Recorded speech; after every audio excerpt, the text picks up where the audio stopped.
The graveyard shift at a gas station in the Upper Peninsula of Michigan is exactly what it sounds like. Nothing moves.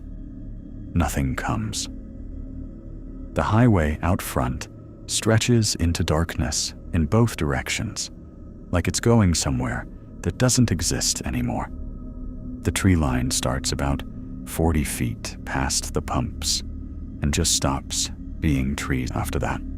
It becomes something else, something solid, a wall of black that the floodlights don't touch.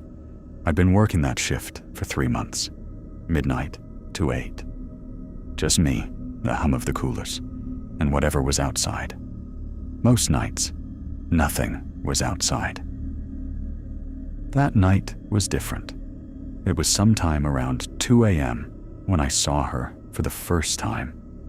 I was restocking the coffee station when movement caught my eye through the front window, out past the pumps, near the edge of the lot where the light gave up.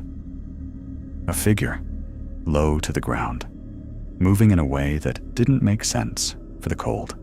I watched for a second. Then I grabbed my jacket and stepped outside.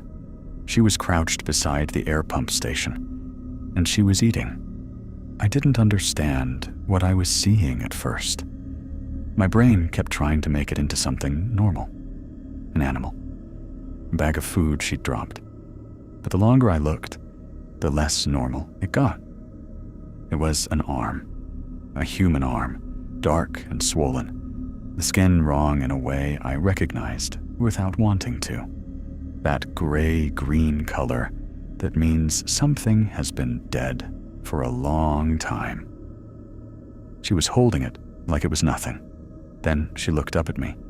Her face was, I still don't have the right word for it, cracked, like old paint on a wall that's been wet too many times. And her smile was enormous, wider than it should have been, wider than a face that size should allow. Her hand moved to her coat. I saw the blade. I backed into the store, locked the door, and called 911 from behind the counter. My hands were shaking so badly, I misdialed twice. When I finally got through, I told them what I saw.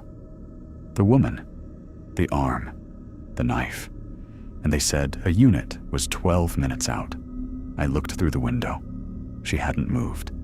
She was still crouched in the same spot, still smiling, watching me through the glass like she had all the time in the world. Then the lights above the pumps flickered once, and she was gone.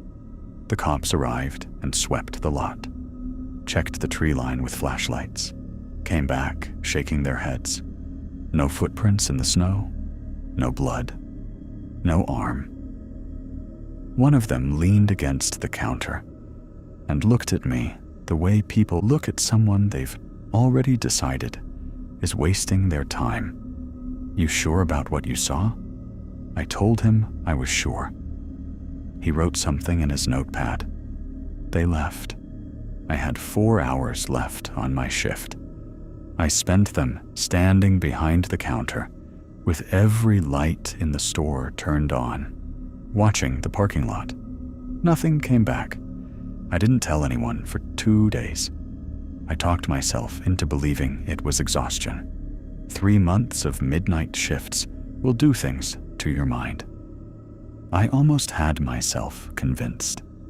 Then she showed up at the end of my driveway. It was just past noon. I was taking out the trash, broad daylight, and there she was, standing at the edge of the property where the gravel meets the road. Same crouch, same coat, same smile, knife already in her hand, turning it slowly like she was thinking something over. I dropped the trash bag and went back inside. When I looked out the window 30 seconds later, she was gone. I started keeping every door locked, checked the windows before I slept, told myself I was being rational. That night, I lay in bed for a long time before I finally drifted off. I woke up and she was standing at the foot of my bed. The room was dark. She didn't move. She just stood there, and after a moment, she started speaking, low and slow, her voice like something dragged across wet gravel. "Boy," she said, "let me in." I couldn't move. I couldn't breathe. "Let me in. Let me in. Let me in." She took one step closer, then another. I felt the cold coming off her before she even reached me. The deep, structural cold, the kind that has nothing to do with temperature. The knife caught what little light was in the room, and I squeezed my eyes shut, and I woke up. Fluorescent light, white ceiling, the smell of antiseptic, and something underneath it, something stale and human. I lay still and tried to understand where I was. The room had one window with reinforced glass. The door had no handle on the inside. There was a thin blanket pulled up to my chest, and a plastic cup of water on the table beside me that I didn't remember being given. A knock at the door. Quiet. Patient. "Paul, it's time for your medication." A pause. "Let me in, okay? Let me in." The lock turned from the outside. I still don't know which part was real. I've had a long time to think about it in here. I still don't know.